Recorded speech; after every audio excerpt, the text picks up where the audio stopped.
എൻ്റെ പേര് മനോജ്, നല്ലളം ഡയാലിസിസ് സെൻ്ററിലെ മാനേജറാണ്. പൂർണ്ണമായിട്ടും സൗജന്യമായി കൊടുക്കുന്ന ഡയാലിസിസ് ചികിത്സയാണ് ഇവിടെ ഉള്ളത്. അതുകൊണ്ട് തന്നെ മാസത്തിൽ വരുന്ന കറണ്ട് ബില്ല് വലിയൊരു ഭാരമായിരുന്നു. 1,25,000-30,000 രൂപയായിരുന്നു നമ്മുടെ കറണ്ട് ബില്ല്. അപ്പോഴാണ് ഞങ്ങൾ ഒരു സോളാർ വെച്ചാൽ ഈ ഭാരം കുറയ്ക്കാം എന്നുള്ളൊരു ധാരണയിൽ സോളാറിനെ പറ്റി അന്വേഷിക്കുകയും പിന്നെ തപസ്സുമായിട്ട് സംസാരിക്കുന്നതും അവർ വളരെ കൃത്യമായിട്ട് അതിൻ്റെ ഡ്രോയിങ്, അതിൻ്റെ കാര്യങ്ങൾ ഇവിടെ വന്ന് അവതരിപ്പിക്കുകയും ഞങ്ങൾക്ക് കുറച്ചുകൂടെ സുഖമായിട്ട് തോന്നിയത് അതാണ്.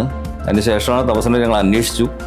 ഏകദേശം ഒരു സോളാറിൻ്റെ തുടക്കം മുതൽ രംഗത്തുള്ള ടീമാണ് തപസ്സെന്ന് മനസ്സിലാവുകയും തേജസിൻ്റെയൊക്കെ സംസാരവും കാര്യങ്ങളൊക്കെ ഞങ്ങൾ അന്വേഷിക്കുകയും ചെയ്തു. അതിന് ശേഷമാണ് തപസ്സിന് ഞങ്ങൾ കൊട്ടേഷൻ കൊടുത്തത്. തപസ് വളരെ നല്ല രീതിയിൽ സോളാർ പാനലുകൾ ചെയ്തു കൊടുക്കുന്ന ആളുകളാണ്.